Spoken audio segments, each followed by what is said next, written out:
একটি আদর্শ ক্রিকেট মাঠ কিভাবে অঙ্কন করবেন আমরা দেখাচ্ছি। প্রথমে পৃষ্ঠাটাকে এইভাবে মাঝামাঝি করে একটা ভাঁজ দিয়ে নেবেন। ভাঁজ দিয়ে নেওয়ার পর মোটামুটি একটা দাগ তৈরি হবে।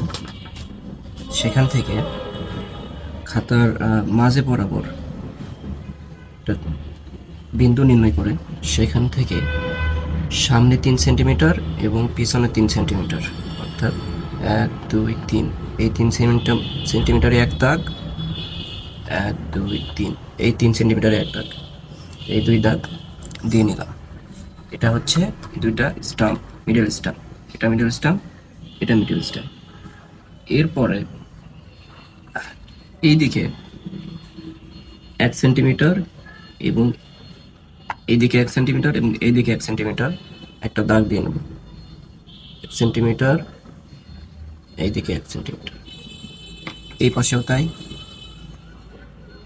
1 সেন্টিমিটার করে দুই পাশে দাগ দেব। এই পাশে 1 সেন্টিমিটার, এই পাশে 1 সেন্টিমিটার। এখন এই পাশে হাফ সেন্টিমিটার, এই পাশে হাফ সেন্টিমিটার। এটা হচ্ছে বোলিং ক্রিজ, এটা হচ্ছে পপিং ক্রিজ। সেম অবস্থা। এইভাবে দুইটা বিন্দুতে নিই, নেওয়ার পরে এই দিকে হাফ সেন্টিমিটার পতিত করে দিলাম আর এই দিকে হাফ সেন্টিমিটার পতিত করে দিলাম। তারপরে একটা পুরো দাগ দিয়ে দিলাম। ঠিক সেম এরকমই তাই। এখানে একটা দেখে নিয়ে এইদিকে হাফ সেন্টিমিটার পতিত করে দিলাম, এইদিকে হাফ সেন্টিমিটার পতিত করে দিলাম। এখানে হাফ সেন্টিমিটারে একটা দাগ দিতে হবে, এখানে হাফ সেন্টিমিটারে একটা দাগ দিতে হবে। এখানে হাফ সেন্টিমিটার একটা দাগ, এখানে হাফ সেন্টিমিটার একটা দাগ দেওয়ার পরে এই দিকে এটা যোগ করে দেব।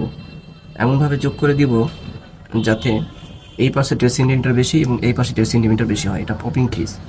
এই পাশে 1.5 centimetre, 1 centimetre, half centimetre, 1.5 centimetre, এই পাশে 1 সেন্টিমিটার, হাফ সেন্টিমিটার, 1.5 সেন্টিমিটার বেশি করে নিলাম, দাগ দিয়ে দিলাম। এইরকম এভাবে তাই করবো। এখানে এখান থেকে 1.5 সেন্টিমিটার, এখান থেকে 1.5 সেন্টিমিটার দাগ দিলাম, যুক্ত করে দিলাম। এটা হচ্ছে পপিং ক্রিজ। আর মিডল স্টাম্প থেকে দুই পাশে 0.6 সেন্টিমিটার, অর্থাৎ এই 0.5 0.6 সেন্টিমিটার একটা দাগ, এই পাশে 0.56 সেন্টিমিটার একটা দাগ। মিডল স্টাম্প থাকে এই পাশেও 0.56 সেন্টিমিটার একটা দাগ, এই 0.6 সেন্টিমিটার একটা দাগ। আর এই 6 সেন্টিমিটারের দাগ, এই 6 সেন্টিমিটারের দাগ, এই দুটা যুক্ত করে দেব। এটা হচ্ছে ওয়াইড লাইন। এই 6 সেন্টিমিটার, এই 6 সেন্টিমিটার পপিং ক্রিজের সাথে যুক্ত করে দিলাম। এটা হচ্ছে ওয়াইড লাইন। মোটামুটি একটা ক্রিকেট পিচ তৈরি হয়ে গেল। আর এখানে মিডল স্টাম্প থেকে একটু সাইডে একটা স্টাম্প দেবো, এই সাইডে একটা স্টাম্প দেবো। ঠিক সেইভাবে এখানে একটা স্টাম্প দেবো, এই পাশে একটা স্টাম্প দিয়ে দেবো। তাহলে এখানে 3টা স্টাম্প, এখানে 3টা স্টাম্প, যাতে দেখা যায়। আর এখন আমরা এখান থেকে 3 সেন্টিমিটার স্কেলে 30 গজ সার্কেল দেওয়ার জন্য 3 সেন্টিমিটার মেপে নেব কাঁটা কম্পাস দিয়ে। এই মিডল বিন্দু থেকে এই বরাবর একটা বৃত্তচাপ, আর এই মিডল স্টাম্প থেকে এই বরাবর একটা বৃত্তচাপ অঙ্কন করলাম। এরপর স্কেল দিয়ে বাইরের সাইড থেকে, অর্থাৎ এখানে মিলানোর জন্য এই বাইরের সাইড ধরবো, এই বাইরের সাইড ধরবো, ধরে একটা দাগ দিয়ে নেব।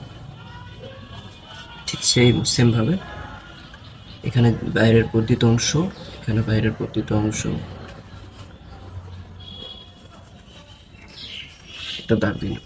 তাহলে এটা 30 গজের একটা সার্কেল তৈরি হয়ে গেল। এখন 90 গজের সার্কেলটা নেওয়ার জন্য 9 সেন্টিমিটারের